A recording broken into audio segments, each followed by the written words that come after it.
Olá, no programa de hoje, o início do julgamento da trama golpista no STF. Com o ex-presidente Jair Bolsonaro e generais que integraram seu governo entre os réus, a primeira turma do Supremo Tribunal Federal abriu nesta terça-feira as sessões que devem definir o destino dos implicados na tentativa de golpe de Estado no Brasil após as eleições de 2022. Os elementos probatórios que vieram à tona no inquérito, as pressões sobre os ministros e o simbolismo histórico do processo. Eu converso com a jornalista, cientista política e especialista em sistema de justiça, Graziele Albuquerque. Bem-vinda de volta ao Mundo Político, Graziele. Um prazer recebê-la no programa. Bem-vinda. Obrigada, Marco. Me sinto muito bem-vinda. Agradeço a você e a todo mundo que nos escuta e nos vê. Graziele, pela primeira vez no Brasil, um ex-presidente da República e militares de alta patente foram colocados no banco dos réus por crimes contra a democracia. O que esse ineditismo do julgamento nos diz sobre a nossa própria história e as sequelas do nosso passado? Olha, eu acho que é sem dúvida nenhuma um momento histórico, eu acho que isso é indiscutível. E a gente precisa chamar a atenção, inclusive, para que não fique numa opinião pessoal, eu chamo a atenção para a cobertura internacional desse tema. Recentemente, há alguns dias, a The Economist fez uma matéria, inclusive, saudando o sistema de justiça e a democracia brasileira quando comparada aos Estados Unidos. Outros jornais, Times, por exemplo, já tinha feito uma abordagem nesse sentido. E eu destaco aí uma coisa que é a importância da gente olhar historicamente e perceber que o desenho de 88, o desenho da Constituição democrática, foi importante como um desenho de sistema de justiça de anteparo ao autoritarismo que acabou se efetivando.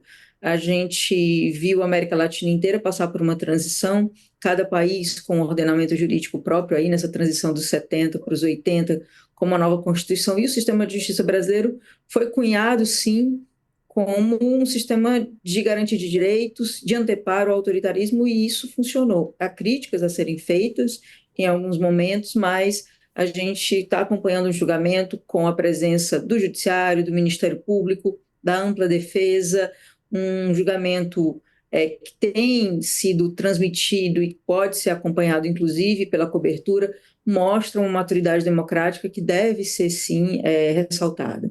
Muitos especialistas que acompanham, né, esse tema vêm dando como certa a condenação dessas figuras que integram o núcleo de comando, né, da trama golpista.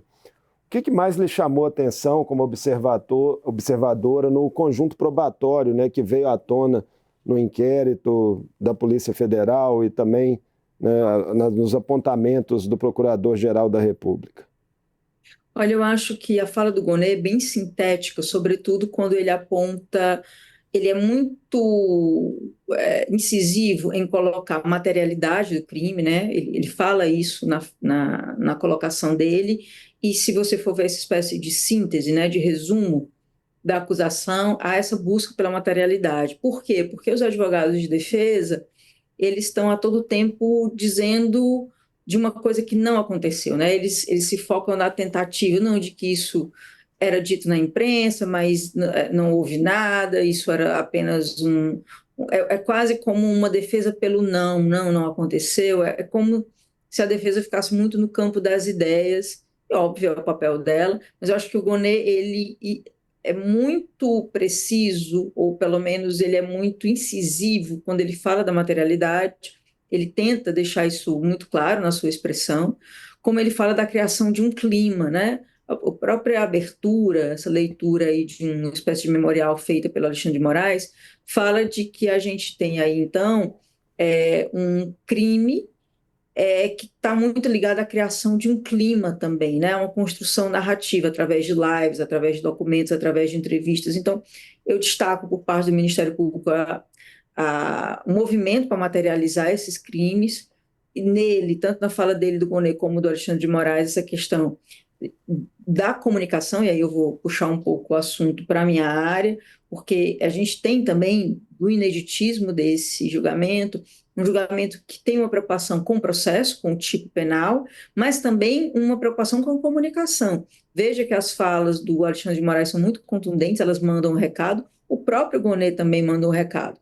Eu falei da materialidade, mas ele também é muito assertivo quando ele tenta colocar e tenta construir ali a sua denúncia em cima da criação de uma questão criminosa, né, de uma organização criminosa.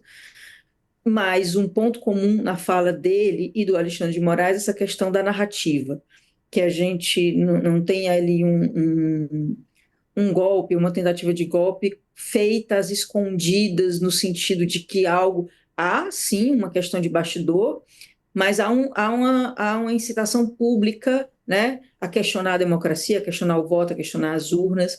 Esse é um ponto que eu acho muito peculiar do que a gente está observando agora. Na questão da materialidade, o Gonê ressaltou que, de acordo com a lei, para ser configurado o crime de golpe de Estado, não é necessária uma ordem oficial assinada pelo presidente, bastariam reuniões de teor golpista serem convocadas. Isso desmonta, Graziele, boa parte dos argumentos da defesa, entre eles aquele de que se ninguém pegou em armas, não haveria de se falar em tentativa? Que aí a gente talvez fosse para uma espécie de elucubração do crime impossível, né? Assim, ou pelo menos o crime de pena impossível, porque se de fato eu preciso que um golpe aconteça para que eu julgue o golpe, fica muito complicado a gente imaginar que com um golpe proferido e com êxito nós tenhamos clima democrático, ok, né? Vamos imaginar, houve um golpe, então agora a gente vai julgar o golpe? Como assim, né? O passo 2 seria a dissolução do Congresso e a dissolução do Supremo. É complicado você imaginar que você precise de uma consumação de um golpe para que esse golpe se efetive. E aí eu vou chamar atenção não só para a fala do Gonê, mas como de muitos historiadores que trabalham, inclusive a memória da ditadura militar brasileira, que colocam, não tem data 1 para um golpe, né? Assim, quantas pessoas morreram no dia 1 do golpe militar de 64? Essas mortes vão se operando depois, né? O cerceamento da liberdade vai se operando depois. Não é uma coisa instantânea. Você não tem uma virada de chave automática onde o mundo muda de figura naquele momento. Você tem a instalação de um estado de exceção, e eu acho que a fala do Gonê é importante, mas a gente precisa também olhar para historiadores que colocam isso. Salvo engano, acho que a própria ministra Carmen Lúcia, em outros momentos aí do recebimento da denúncia, pontuou essa questão, que ela é importante para a gente compreender um fenômeno que é social e político, né? Inclusive um tipo penal muito específico, muito característico, e eu acho que essa observação ela é importante termos em mente. De julho para cá, Graziele, articulações do deputado Eduardo Bolsonaro nos Estados Unidos levaram a um tarifaço imposto por Donald Trump ao Brasil, a aplicação da lei Magnitsky contra o ministro Alexandre de Moraes e outras sanções a ministros sob a alegação de que estariam cometendo violações a direitos humanos de uma perseguição supostamente indevida a Jair Bolsonaro. Como essas pressões impactam, a seu ver, o STF, se tem efeitos concretos? Olha, eu acho que assim, não sei se a gente pode falar de uma surpresa imediata, porque essa questão da Magnitsky ela já estava rondando ali algumas possibilidades, mas é sem dúvida um assombro quando a gente pensa a mais largo prazo. Assim. Há 5 anos, isso seria inimaginável, né? 10 anos seria imaginável. Eu não falo nem só da aplicação da lei, eu falo nessa sanção tarifária e todo esse clima que a gente tem. Eu acho que os efeitos práticos disso se convertem numa corte que se fechou no espírito de corpo de proteção. Acho que há divergências claras entre os ministros, mas nessa hora existe uma coisa maior que é, bom, aqui menos que indivíduos, nós somos um grupo, né? Um grupo que representa aí a cúpula do Poder Judiciário e da soberania. Isso, inclusive, é dito pelo Alexandre de Moraes, ministro, agora no início aí da sua leitura dessa fase do julgamento. Então, eu acho que há essa questão do espírito de corpo. É claro que alguns ministros sabem da possibilidade de que essas sanções se alastrem para além do Alexandre de Moraes e cheguem a outros ministros, inclusive familiares, ou mesmo um corpo técnico do Supremo, mas eu acho que nesse momento existe uma prevalência de, bom, o que a gente pode fazer é então reafirmar o papel do judiciário. Não acho que há possibilidade de que isso se converta sabe, num ensimesmamento ou num recuo do Supremo. O que eu acho é que isso se converte em cuidado. Por exemplo, a gente tem um número significativo de observadores internacionais acompanhando esse julgamento. Não é só o jornalismo ali setorista, não tem muita gente de fora. Uma amiga que cobre o Supremo há muitos anos hoje me disse que a fila ali dos credenciados para assistir o julgamento começou às 6 da manhã e foi aí 1 hora e meia de fila Mais de até 500 jornalistas conseguir entrar. presentes, né, lá hoje. Então, só para concluir, esse cuidado de você trazer ali observadores internacionais mostra que sim, o Supremo está tentando dizer, olha, a gente está seguindo o devido processo legal, é um julgamento correto. Essa preocupação, eu acho que sim, ela advém desse clima todo, dentre outras preocupações. Mas eu não acho que isso se converta num recuo especificamente. No campo político, Graziele, essa atuação nos Estados Unidos desgasta a imagem da família Bolsonaro e complica até mesmo a defesa de uma anistia no Congresso?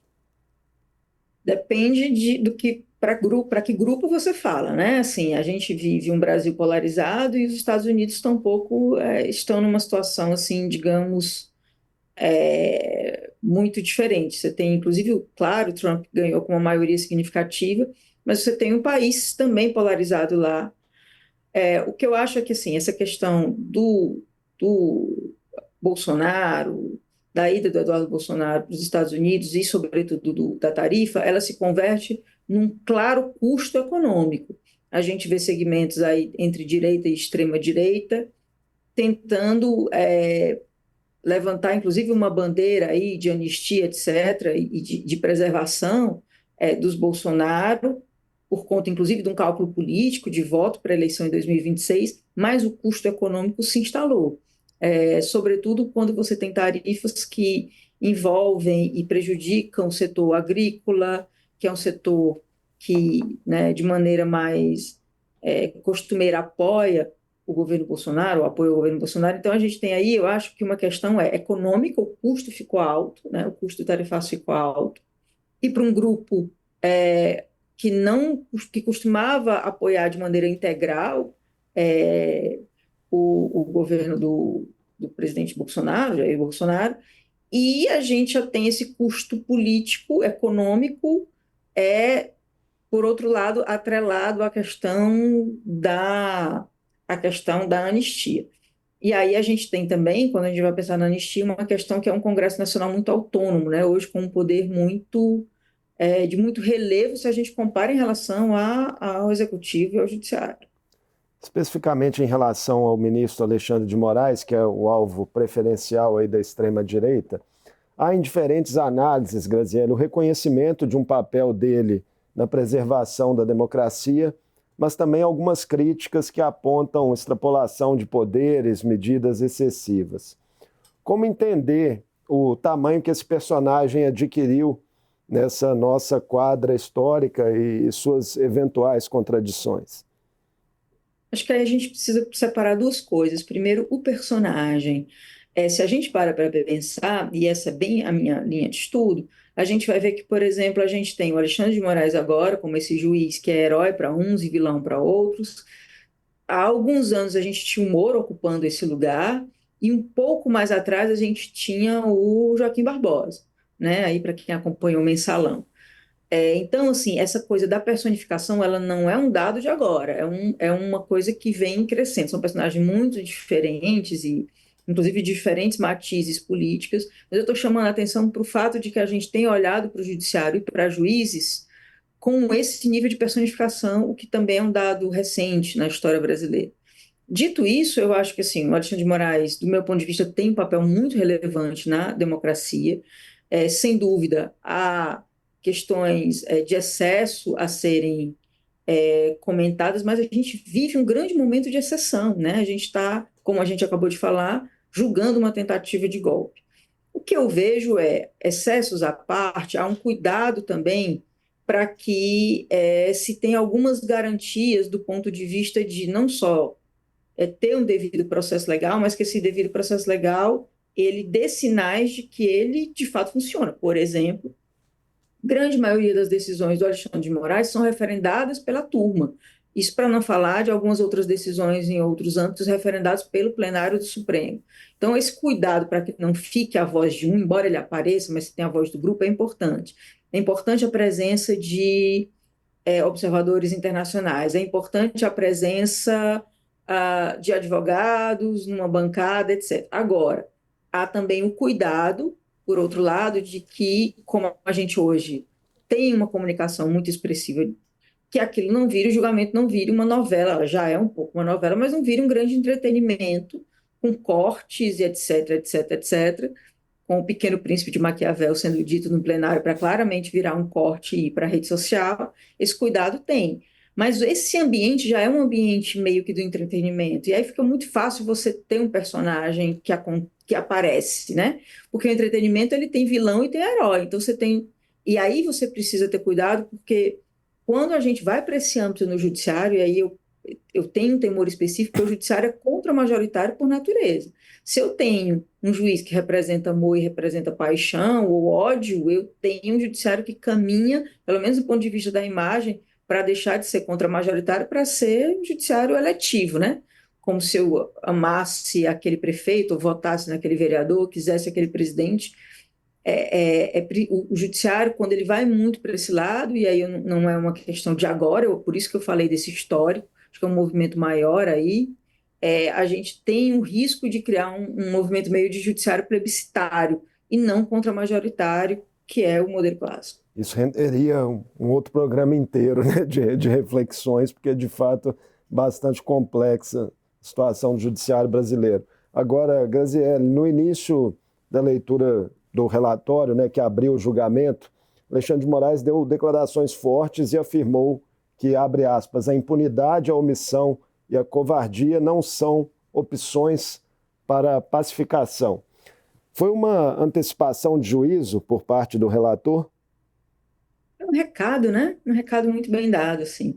Volto a te dizer da questão da comunicação. Os recados sempre são dados, mas eu acho que agora eles são contumazes, assim, eles não deixam muita dúvida, não.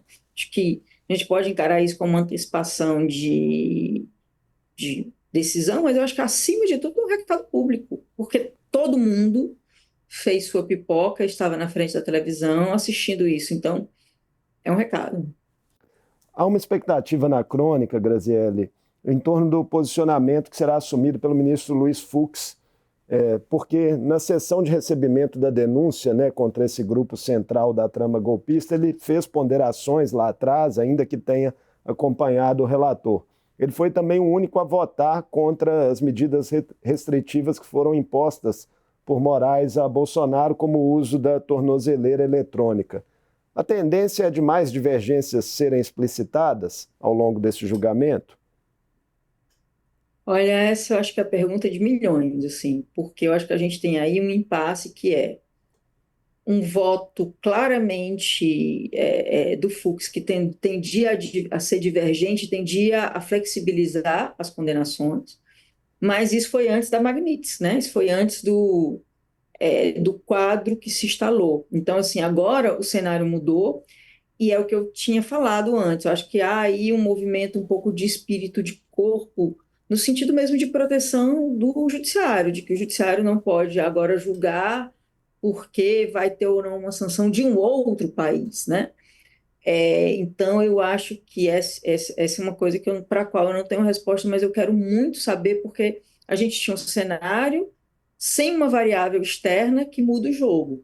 Eu não sei se o Fux vai continuar agindo da mesma maneira, isso é uma coisa que na ciência política a gente chama de judicial behavior, né? O comportamento judicial. Não sei se ele vai continuar com o mesmo comportamento, com essa variável externa que mudou. O julgamento, né, tem duração prevista até o dia 12. E o entorno do Supremo e toda a esplanada dos ministérios estão sob esquema de segurança bastante reforçado até lá. É um aparato preventivo de fato necessário por tudo que envolve a questão? Acho que sim, inclusive as lixeiras, né, foram retiradas, o que é uma questão que acontece inclusive em alguns aeroportos ou mesmo em metrôs, quando a gente tem alguma situação de emergência. Eu acho que sim, a gente vou recuperar e vou responder de maneira sintética a sua pergunta, que não tem um ano, talvez não sei quanto menos que isso, uma pessoa se explodiu literalmente na frente do Supremo Tribunal Federal. Então, eu não acho que a gente esteja numa situação que possa prescindir disso. Volto a lembrar também que o que está sendo julgado é, inclusive, a invasão dos três poderes da República, né, com suas sedes que foram vilipendiadas, etc. Então, eu acho completamente justificável. No início da nossa conversa, Graziele, você lembrou, né, que os olhos da imprensa mundial estão voltados para cá. Na sua percepção, esse julgamento tem impacto até mesmo para o futuro de democracias mundo afora e para as próprias narrativas, né, da direita internacional? Ah, com certeza, com certeza. A gente está vivendo, a gente tem um movimento de autocracia pelo mundo, mas a gente tem esse modelo brasileiro que é inédito, a gente ter esse julgamento, é inédito esse julgamento com esse aparato de comunicação. Então, eu acho que ele muda uma compreensão legal, né? A gente vai ter efetivação, ou provavelmente, né? A gente ainda não sabe o resultado, mas efetivação de um tipo penal, né, digamos, no mínimo inédito, né, quando se julgou uma tentativa de golpe de Estado com o presidente da República envolvido. E a gente tem, por outro lado, isso cercado de observadores internacionais, televisionado, acompanhado como entretenimento, como objeto de estudo, mas também com a cobertura que dá conta dos bastidores, que dá detalhes, é uma coisa completamente ímpar, e eu acho que sim vai ter um papel muito relevante numa construção de narrativa internacional, não tenho nenhuma dúvida disso. A imprensa vem especulando, né, sobretudo lá nos Estados Unidos, os correspondentes, se Trump pode ou não dobrar uma aposta, né, em relação a esse julgamento. É um ponto central também para se acompanhar se haverão novas sanções e reações que viriam do Brasil a partir daí? Eu acho que sim, mas aí como a gente já teve um movimento externo e já teve um esboço de resposta, o que é que a gente tem? A gente tem uma pauta da soberania que se colocou como inclusive do ponto de vista da comunicação, uma bandeira que congrega, porque ela não é uma bandeira que divide grupos, somos todos brasileiros, né? Diversas raças, gênero, enfim, isso é uma bandeira que congrega essa questão da soberania, é uma bandeira ampla. A gente tem uma questão, até do ponto de vista mesmo da articulação política, por conta do impacto financeiro da questão dos tarifaços, houve uma pressão. Então, mesmo alguns parlamentares, uma resposta tardia por parte do legislativo, ela acabou se apresentando, porque a cobrança veio. A gente teve uma resposta rápida do executivo e do próprio judiciário, mas teve uma hora que o legislativo teve que chegar junto também. Então, eu acho que pode ser mais tenso, pode haver uma nova investida norte-americana, mas o que eu estou te chamando a atenção é que a gente já tem ali um teste de resposta interno, tanto na busca de novos mercados para produtos brasileiros, como numa articulação que é necessária entre poderes, ainda que os poderes, obviamente, cada um tem seu interesse, mas aí tem um dado conjuntural que tem um momento que, pelo menos do ponto de vista midiático, aí você precisa dar uma resposta. Então, eu acho que a gente tem essa palavra é vantagem, mas a gente tem aí já um caminho trilhado que mostra que e o Brasil é um mercado gigantesco, né? Um produtor gigantesco. Então, eu não acho que a gente esteja tão mal, não. Acho que a gente tem articulado aí uma saída que não é fácil, mas ela está bem colocada. Inclusive aí com a articulação de BRICS, novos mercados, uma questão mesmo da rua de abraçar essa questão da soberania. Eu acho que é um Brasil polarizado, mas há um caminho aí que tem sido travado de colocar que algumas coisas são um pouco inegociáveis, porque o custo é para todo mundo. Pois é, para fechar a nossa conversa, queria uma reflexão sua de âmbito interno mesmo, projetando 2026. Você acredita que o resultado do julgamento possa distensionar em alguma medida essa polarização no país ou há risco até mesmo de acentuá-la? Eu não vejo assim rapidamente uma distensão, sinceramente falando, porque aí o que a gente vai ter vamos ser bem objetivos. Bolsonaro inelegível, quem será o candidato da direita, ou melhor dizendo, da extrema-direita? Isso é uma questão que vai mobilizar a gente. Eu não acho que isso leve a apaziguar. A gente vai necessariamente começar, acho que assim que passar esse julgamento, a gente vai ter 2026, assim, um pouco como véspera de Natal, sabe? Todo mundo ali na expectativa do que vai acontecer. Então, eu não acho que há possibilidade de extensão. O que eu acho que vai acontecer é que vai entrar no cálculo de maneira muito firme o que é 2026, tanto candidatos da extrema-direita para o Senado, possibilidade de impeachment de ministro do Supremo, quem é o candidato da direita. Eu acho que assim, a gente está numa espécie de antessala, o julgamento é uma espécie de antessala do clima de eleições de 2026. Eu acho que passou o julgamento, esse clima se instala, e eu não acho que esse clima vai distensionar muita coisa, não. Acho que ele vai mudar as peças no jogo, porque algumas coisas vão ficar mais dadas no tabuleiro, mas distensionar, não vejo. Muitíssimo obrigado por mais essa conversa conosco no Mundo Político, Graziele. Sempre uma alegria receber. Eu que agradeço. Ótimo estar aqui com vocês. Eu conversei com Graziele Albuquerque, jornalista, cientista política e especialista em sistema de justiça. Falamos sobre o início do julgamento no STF do ex-presidente Jair Bolsonaro e de generais acusados de envolvimento em uma trama golpista após as eleições de 2022. As revelações trazidas no inquérito, o caráter histórico do processo e os elementos que podem condicionar os votos dos ministros. O Mundo Político fica por aqui. Obrigado por nos acompanhar e até o próximo programa.